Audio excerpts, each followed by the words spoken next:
Well, good morning, Interbet fans, and welcome to the preview for Vaal. We're Thursday, the 20th of April, 21 pentometer, 5 meter false rail at the 600-meter mark. That must be down the straight, but we have an 8-race program and some very interesting racing. Lots of first-timers to try and navigate, and not many comments as far as they're concerned. But I think the exotics will pay well today. I think there's a lot of opportunities to get things right here. So let's kick off with the first race, 1240, 20 to 1. And it's a maiden juvenile plate, 1100 meters. Just for those of you that are interested, racing today will feature, that's the SABC program that I host sometimes, will feature Alson and Zala, who's getting his trainer's license. At the end of the month, he starts training horses, and will be a very interesting discussion. As you know, he's a guy that looked after the conglomerate when they won the July, and Sir Attenborough won the computer form sprint for Joey Ramsden here in Joburg. He's looked after both of them. He works for Mike de Kock at the moment, but he's on his own from the 1st of May. Open highway in the first, the Ashley Fortune runner with Aldo de Meyer has definitely got the best form of the raced horses, but the two unraced horses are attracting support. That's 10 Ready to Charge. I saw the half-brother to this yesterday at the sale. Nice horse. And then Captain Warra, Corne Speasin, mate, definitely been a bit of money for this. And that's obviously named after Warren Chetty, who's a partner. Warri, we call him, so Captain Warra might be fancied as well. Watch him go down. Race 2, juvenile plate, fillies and mares, go 1100 meters.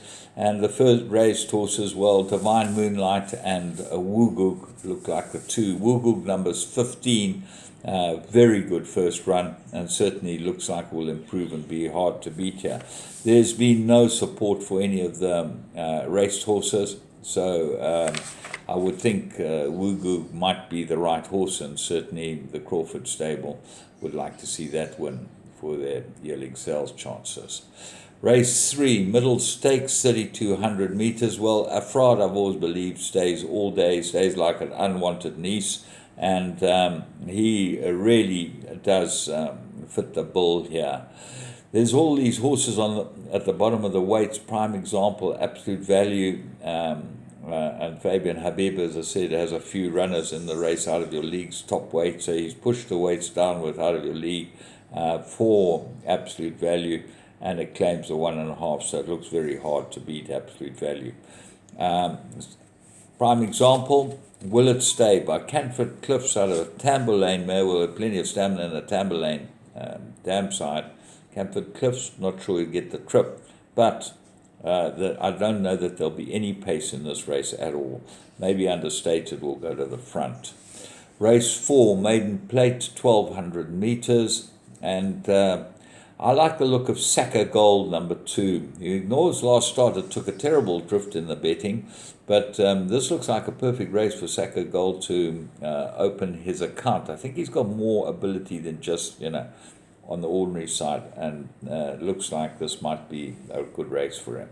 Look to the stars of Vermeulen, a runner. Well, it's new ownership, but not often winners.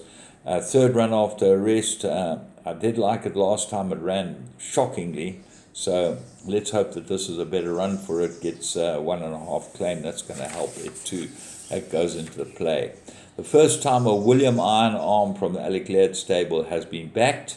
And as you know, it's a betting stable. When there's money for them, be very careful. Race 5. Divided fillies and mares. They go 1200 meters. Midnight Jim, got to have a huge chance in a race like this. She's very useful, this one. Mare. She's had 11 runs, course and distance, 5 wins and 2 places. And Dennis Schwartz has won 4 out of the 8 times he's ridden her. So they've got a good profile, but their horses at the bottom of the weight's not going to be easy to beat. Kinky Boots ran in features last twice. And then that comes into the race, and in the beginning, definitely got a chance with Midnight Gem on the weight turnaround. Meets Midnight Gem on 3 kilos better terms, and that will give it a chance. Flower Bomb, You ignore its last start, and 4 Winter Greeting looks like the 1200 will suit it better. So quite competitive and quite tricky. Race 6, this is a merit-rated handicap 1200 meters. Well, the horse that I've marked down here as the right horse is Storm Dictator. I like him. I think he's in absolutely the right race, and if everything goes according to plan, he's going to be very difficult to beat. Well, what are the rest of them? Well, let's start at the top. The one, the Mauritian, might improve, gets the cheek pieces. Mini Coos got the best form in the race and run on his last 2, and will be competitive. And then Tayuba, have a very close look at this one. Alden de Meyer jumps aboard for the Mike de Cox operation. 3rd run after arrest. I think Tayuba will be right there. Race 7, merit-rated handicap fillies and mares. They got 1200 meters, and I'm going with number 2, Blue Waters. I think it's the right race. 3rd run, absolute cherry ripe, gets the cheek pieces. That just might get her to concentrate a little better. But the dangers are going to be 3-second breath. That comes into the race with a chance. The Game Samoa, she's always there or thereabouts. Splendid Season gets blinkers. Lucky Hoodalakis' other runner. So it will be interesting to see how that goes. And then Pretty and Pearls. Well, she looks like she needs more ground than this, but she's come way down in the merit rating. She's probably having a warm-up. But you never know. Those type of horses, every now and again, they just pop up when they're a bit fresh. And she might just be worth putting into some of your play. There She Goes is the other that I thought had a huge chance in the race. That's number 4.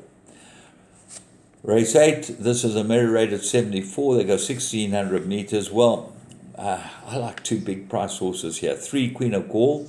I think this will improve a lot. Gets Keegan DeMello over the distance. And Quantum likes a straight course. I think this will suit it as well. Right down to the ground, Quantum. Have a very close look at Quantum. These big stable step-out horses, they want to win just before the yearling sales, and they want to get buyers on board. So you always look at their horses that look like they've been lined up for certain races, and I think Quantum looks like it's certainly absolutely well prepared for a race like this. So what are the favourites in the race? Well, what I can tell you is that English Primrose at the bottom of the weight's got to have a chance. Batik is your favourite and very weak, but she's always there or thereabouts. Got to have some sort of chance as well. The stable doesn't look like it's in great form though. And Midnight Crystal might improve quite a lot as well, having won a decent race last time, but will be worth having a look at. So, from me, James Goodman, and the whole Interbet team, as I say, need any help at the sales, give me a call.